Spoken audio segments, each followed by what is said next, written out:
Jamaah subuh yang dirahmati oleh Allah Subhanahu wa taala dan sahabat Al-Quran dan Sunnah dimanapun berada. Pada kesempatan ini kami akan menyampaikan tentang larangan-larangan saat kita berihram, sedang menggunakan pakaian ihram dan sudah diniatkan untuk melakukan ibadah umroh atau ibadah haji, yaitu memakai minyak wangi, parfum. Rasulullah sallallahu alaihi wasallam bersabda, "Wala talbasu minats thiyabi syai'an." Janganlah kalian memakai baju atau kain massahu za'faran walal warsu, yang terkena za'faran atau wars. Ini hadis riwayat Bukhari. Za'faran dan waras adalah nama-nama minyak wangi. Jadi intinya nasro nabi ta aja tapake minyak wangi atau parfum ki apapun bentuknya. Nareko sementara berihram ki. Demikian pula dalam hadis Rasulullah sallallahu alaihi wasallam menyebutkan dari Ibnu Abbas radhiyallahu anhu taala, ia berkata, ada seorang lelaki bersama Nabi sallallahu alaihi wasallam berhaji, namun dia terlempar atau terjatuh dari untanya, terinjak untanya dan naik ke sibuangi oleh kolontai. Kemudian dia meninggal dan dia dalam keadaan ihram.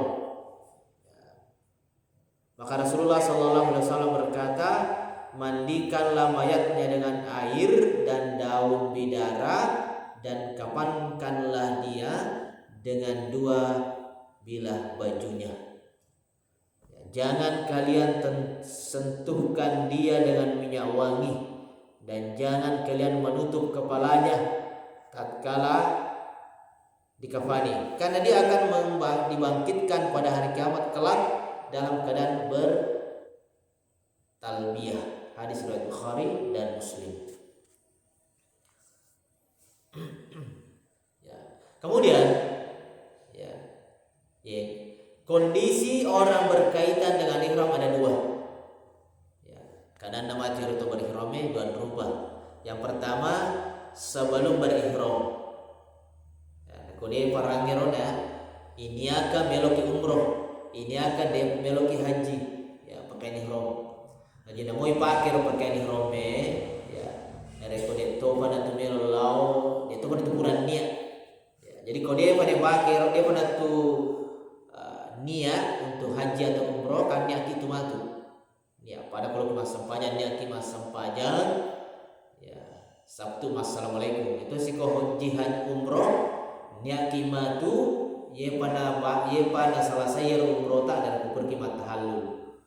Makanya selama perjalanan nero sebelum matahallul ki, sebelum macikuru ki umroh mau pesan dah. Jadi dia nawan di sembarang ipau, dia nawan di sembarang ke sana yandre walaupun boleh. Maksudnya dalam kondisi ibadah ki. Jadi sebelum berihram, yaitu tatkala persiapan untuk berihram, maka seorang boleh bahkan disunahkan memakai minyak wangi di badan atau di kepala atau di rambutnya, namun tidak boleh di kain ihramnya. Aisyah berkata, kuntu utiyibu Rasulullah sallallahu alaihi wasallam la ikhramihi hina yuhrim. Aku memakaikan minyak wangi kepada Rasulullah sallallahu alaihi wasallam tatkala beliau hendak berihram.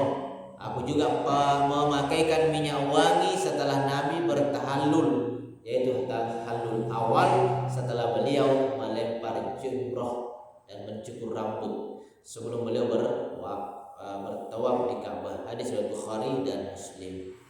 Di sini jelas bahwa Aisyah radhiyallahu ta'ala anha memberikan minyak wangi kepada Nabi sebelum berihram. Jadi di mopa pakai moiro, parfum taro dan lain sebagainya. Aisyah juga berkata, seakan-akan aku melihat ada kilatan bekas minyak rambut di bagian belahan rambut kepala Nabi Shallallahu Alaihi Wasallam tatkala beliau sedang ihram. Hadis riwayat Bukhari. Sebelum berihram.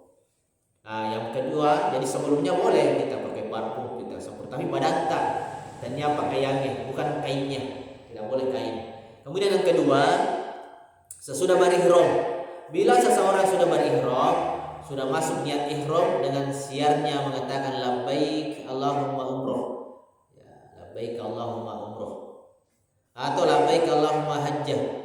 Atau haji. Maka tidak boleh lagi menggunakan minyak wangi baik di baju maupun di badan.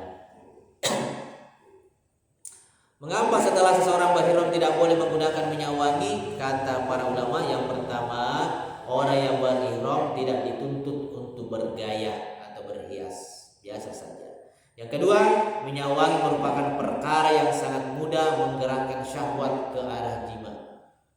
Dan di antara larangan yang sangat keras dalam berihram adalah jima, sebagaimana akan datang penjelasannya. Oleh karenanya Rasulullah Sallallahu Alaihi Wasallam melarang wanita keluar dengan memakai minyak wangi. Kenapa?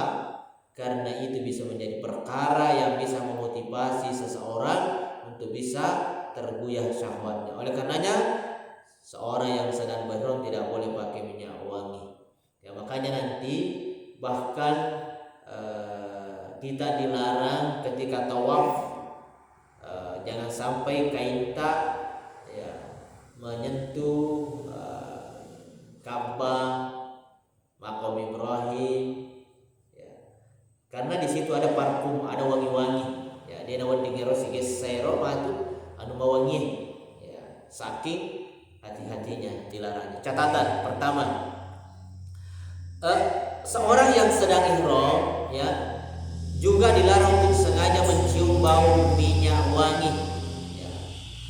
Adapun jika tercium maka tidak mengapa. Nah, kate sampai rupanya ke parfum wangi-wangi lo kalau bau itu tidak boleh. Yang kedua, sebagian jemaah haji ketika kain ihramnya dicuci, diberi pewangi, molto atau yang lainnya, ini tidak boleh. Kira-kira macam repai bisa bami gosok-gosok bami. Dena ne pakaian ya rondanya sabun mewangi. Maka hendaknya kain ihram tersebut dibilas kembali agar sisa pengharum pakaian tersebut hilang. Bahkan kau kain ihram lainnya isi lengak daripada rondangi bisa tapi tidak boleh dicuci, yang penting tidak ada wangi. Yang ketiga yang dilarang adalah minyak wangi sebagaimana yang ditunjukkan oleh lafal hadis. Adapun selain minyak wangi maka tidak mengapa meskipun memiliki bau yang enak dicium atau misalnya memiliki bau yang menyengat. Contohnya seperti jeruk. Jeruk kalau kita makan tidak masalah, karena jeruk itu sesuatu yang alami, bukan minyak wangi. Walaupun ada aroma-aromanya, wangi-wangi itu tapi baunna miro makomento miro baunna dan dia ibu-ibu. Kecuali kedua, kalau sudah diproses dan diubah menjadi minyak wangi beraroma jeruk maka tidak boleh. Odol, ada odol yang sekedar rasa mentol dan aroma mentol, bukanlah minyak wangi. Wangi itu miro odol ero pasti cini pada golo-golo ketua odol pada golo-golo rasana itu lain. Jadi tidak mengapa menggunakan odol tatkala menyikat gigi selama tersebut tidak beraroma minyak wangi. Bahkan sebagian ulama memandang tidak mengapa odol yang harum, karena odol bukanlah dimaksudkan untuk menjadi minyak wangi. Akan tetapi untuk lebih hati-hati adalah tidak menggunakan odol yang beraroma pewangi. Wallahu a'lam. Kemudian selanjutnya balsam. Balsam dan minyak angin dan yang semisalnya. Minyak gosok kan, cap kaki tiga, apapun minyak-minyak, obat-obatan. Tidak mengapa seorang menggunakan balsam, minyak angin, minyak kayu putih meskipun baunya sangat tajam Namun itu semua bukanlah minyak wangi, kecuali minyak angin yang ada aromaterapi. Ya, kan itu aromaterapi. Aroma parfumnya, maka ini tidak boleh karena minyak angin tersebut dicampur dengan minyak wangi sehingga memiliki bau wangi parfum. Memang dirancang dia minyak angin tapi berbentuk fungsinya untuk parfum metohah wangi itu yang mau tahu. Nah, itu lebih baik hati-hati tidak menggunakan. Kemudian sabun.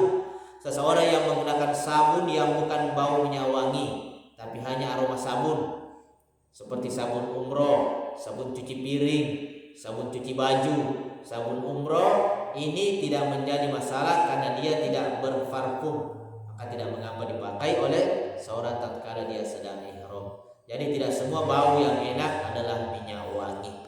Ya, demikian tentang minyak wangi yang walaupun sekilas. Ya, makanya sebelum kita berihram dipakai memang minyak di badan, boleh di badan. Ya, cukup pakaianna, pakai atta, dia nawadi sampai selesai tahallul. Ya. Makanya ya lebih baik kasih minyak lewe ini dirawat ya sebelum pakaian ihram. Demikian saya akhiri. Subhanakallahumma bihamdika asyhadu an la ilaha illa anta astaghfiruka wa atubu ilaik. Assalamualaikum warahmatullahi wabarakatuh.